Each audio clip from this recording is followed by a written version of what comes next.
Excuse me, mister, do you have time?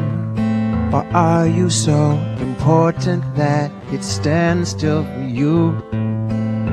Excuse me, mister, won't you lend me your ear? Or are you not only blind, but do you not hear? Excuse me, mister, but isn't that your oil in the sea? And the pollution in the air, mister, whose could that be? So excuse me, mister, I'm a mister too, and you're giving mister a bad name, mister like you. So I'm taking the mister from out in front of your name, 'cause it's a mister like you, putting the rest of us to shame. It's a mister like you, puts the rest of us to shame. And I've seen enough, I have seen enough, I've seen enough to know I have seen too much. Excuse me, mister, can't you see the children dying? Say that you can't help them, mister, you're not even trying. Excuse me, mister, won't you take a look around? Oh, mister, just look up and you will see what's coming down. Oh, excuse me, mister, but I'm a mister too, and you're giving mister a bad name, mister like you.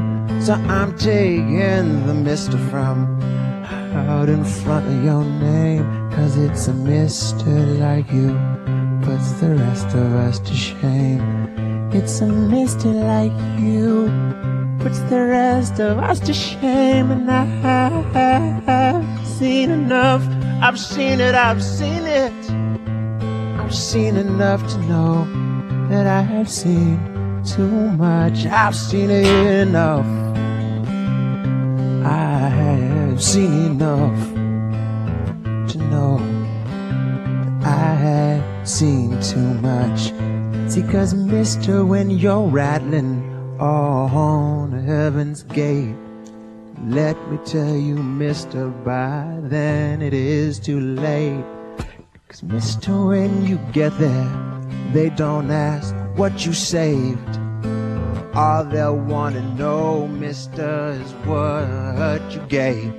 So excuse me, mister, but I'm a mister too, and you're giving mister a bad name, mister like you. So I'm taking the mister from out in front of your name, 'cause it's a mister like you, puts the rest of us, Lord, the rest of us.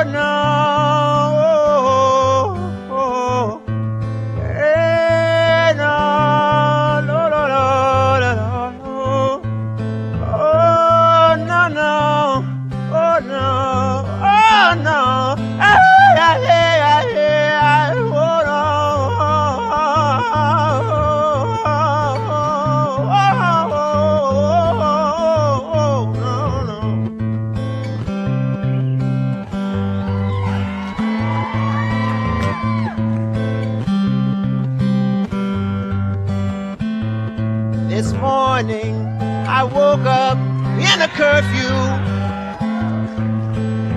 Oh Lord, oh God, I was a prisoner too, yeah. or two, yeah. Did not recognize those faces standing over me. Over me. They were all dressed in uniforms, or uniforms of brutality, yeah. How many rivers do we have to cross, before we can talk to the boss, yeah?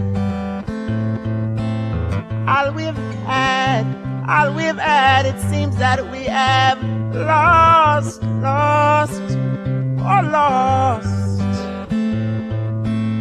We must have already paid the cost. We must have already paid the cost. That's why we're gonna be burning and looting tonight. Oh, we're burning and we're looting tonight.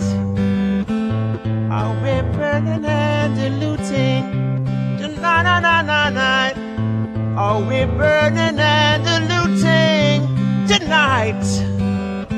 Oh, we're weeping and we're wailing tonight.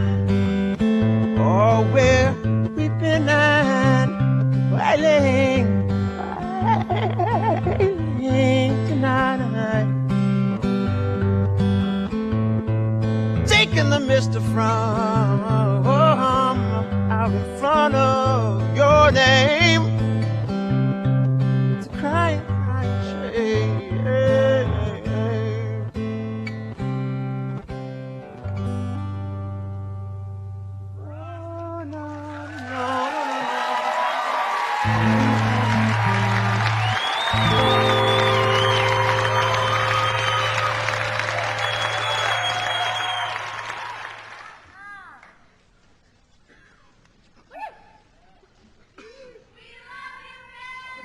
Thank you.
So I went to Claremont High School.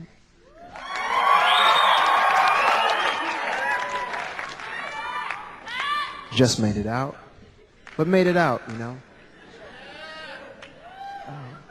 And I definitely urge every and anyone to study much harder than I did. And I also acknowledge the professors to take more of a personal interest in your students. Through high school, there were very few teachers. I was in the middle. I'm the man in the middle. I wasn't a great student. I wasn't a god-awful student. I was right. I got by. There was one teacher in particular who made me feel like I was straight A's. And only one, and I know that's a shame. in all my years of public education, and especially high school, those are particularly formative and informative years. And there was one teacher who really, I mean, he would take, like I wasn't bad, but I was bad. I had my bad moments, you know. But there were some cats who were like, you know, your mama may as well save bail money kind of thing. Like there were some kids who were like, you know, rough. Like, but see, that's the thing. I mean, they were rough on one hand. I mean, they could hide test answers in bubble gum, you know, and you ever pitch quarters? I mean, they could pitch a quarter and lean that sucker on the wall. But with personal attention, I think that could have been translated into greatness, really. And I think a lot of times education is lacking personal attention. But how can you have personal attention in education with 40, 50 kids in one class? I know it's a big mountain to climb. But there was one teacher who did it. I mean, he would take some kids who were, I mean, they were having it rough, and I swear he'd make them feel like they were the Harvard bound. You know, and he would bring joy to their lives and to their hearts where it was nowhere else to be found. You know, and he was a magic man. His name was Jack Knapp.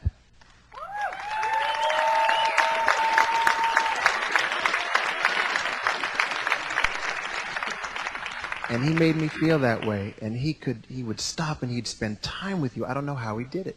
He was incredible. And he'd always have these notes. He'd have notes, man. He'd have notes pinned to his shirt. I mean, he had notes, and he took care of his students. I've rarely to never seen anything like it or met anyone like him. He's so rare, and he was just perfect. And I didn't even ace this, and he'd make you feel like you could just skip, you know, just breeze through his class, because, you know, you'd get to know him and you go, oh yeah, he and I are tight. He'd never fail me. He'd stamp a red F on your gear quick.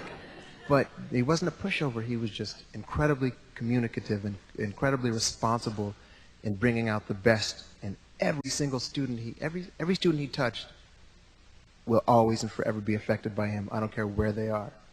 And so when he passed, I was very hurt, and I wrote this song for him. The song's called Pleasure and Pain.